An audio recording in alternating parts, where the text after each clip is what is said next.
개인적인 경험이니 걸러서 들으시오.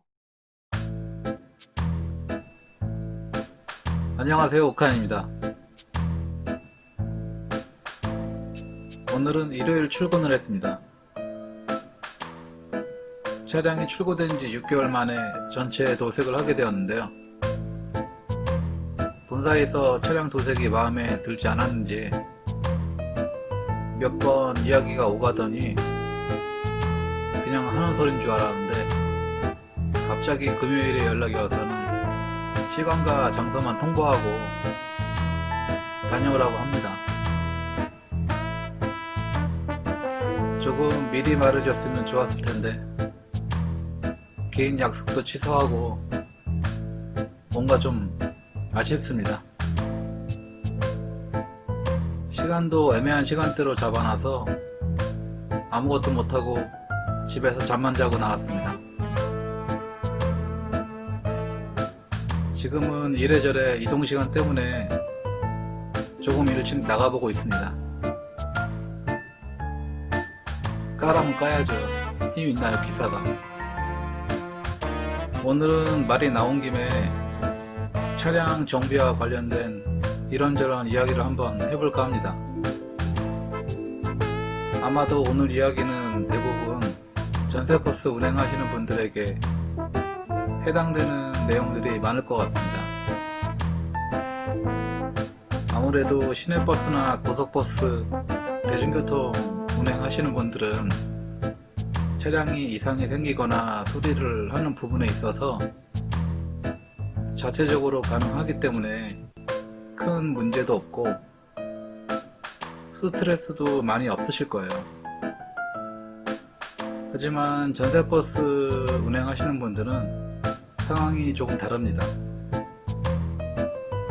차량 정비에 대한 기본적인 지식을 필요로 하는 이유도 이런 부분 때문인데요. 그렇다고 직접 고치고 그런 수준은 아니지만 간단한 소모품 정도는 자연스럽게 교체할 수 있는 수준은 될 것이고, 어떤 문제가 생겼을 때 조치 방법이나 자가 진단 정도는 경력이 쌓일수록 가능해집니다. 그게 가능한 건 굳이 배우려 하지 않아도 모든 걸 기사가 다 알아서 해야 하는 전세버스 특성이 그렇습니다.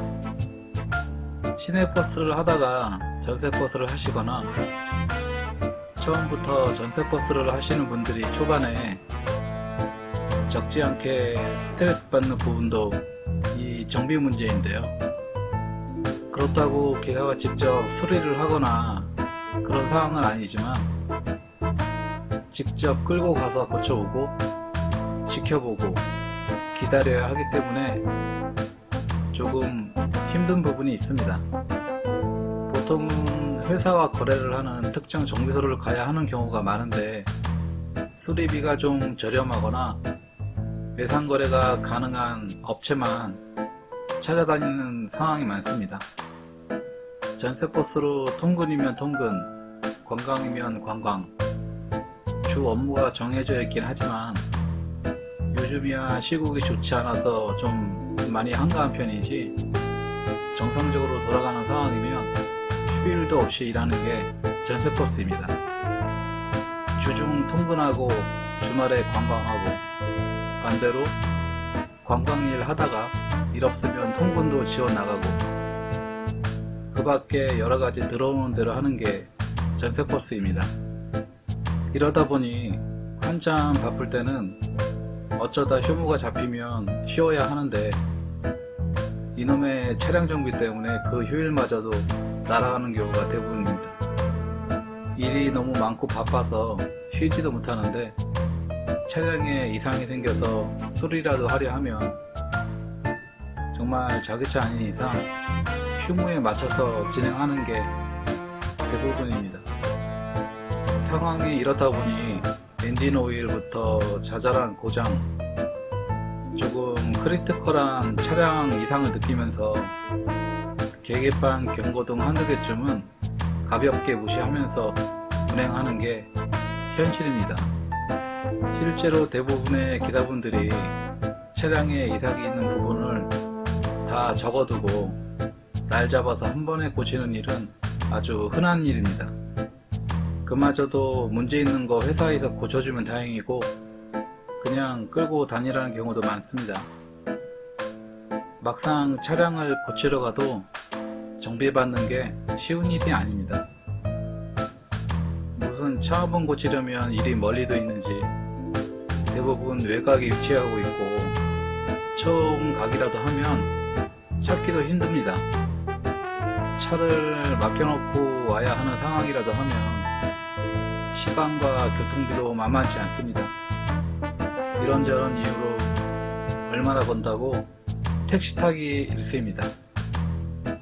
정비사가 보통 아침 8시 30분이면 일이 시작되는데 오전에 일찍부터 줄 서서 기다리지 않으면 간단한 정비도 못 받는 일이 대부분입니다. 줄을 잘 서도 부품이 없어서 못 고치거나 부품 기다리다 하루가 다 가는 건 기본입니다.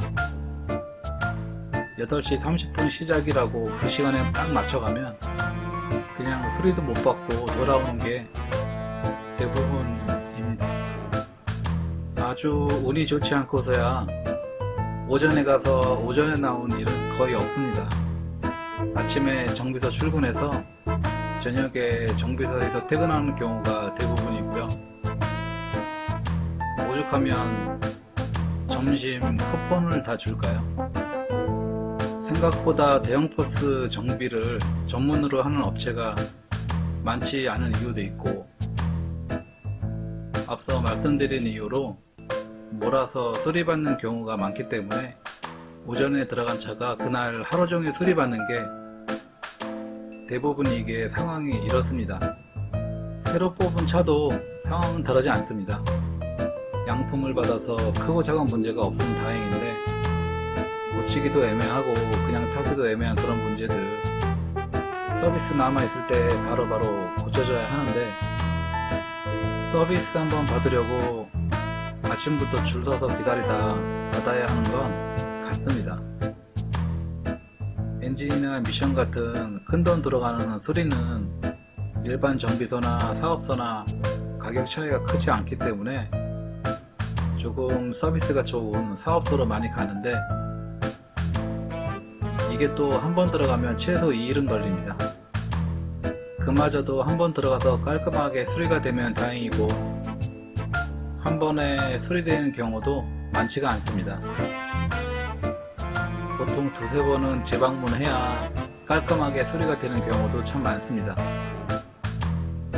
참고로 저는 지금 출입문 풍전 문제로 사업소 5번 갔는데 아직도 못 고쳤습니다.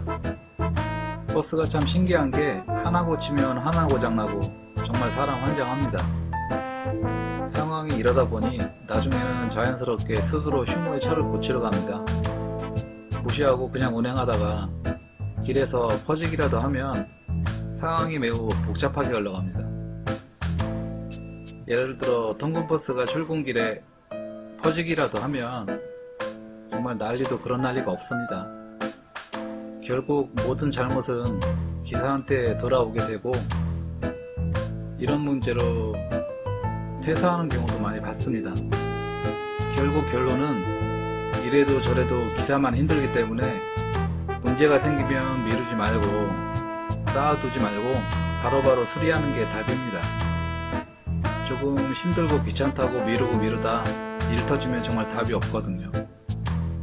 잘 모르시는 분들은 기사가 안전하게 운전만 잘하면 되는 거 아닌가? 주어진 일만 문제없이 빵꾸 안 내고 잘하면 되는 거 아닌가?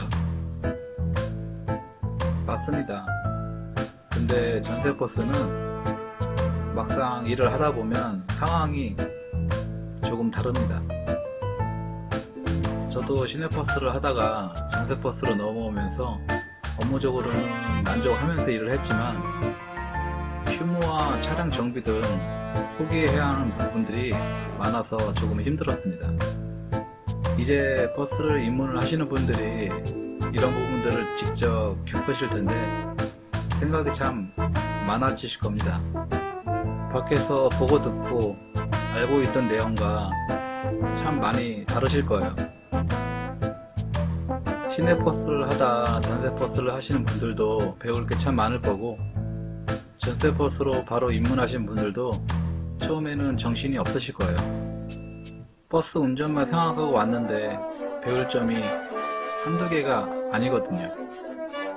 버스 입문을 생각하시는 분들, 특히 전세버스 생각하시는 분들은 이런 부분도 있다는 정도는 미리 숙지하시고 도전하시길 바라면서 영상 만들어 봤습니다. 결론은 귀찮아도 미루지 말고 바로바로 고쳐 타자. 지금까지 육한이었습니다. 감사합니다.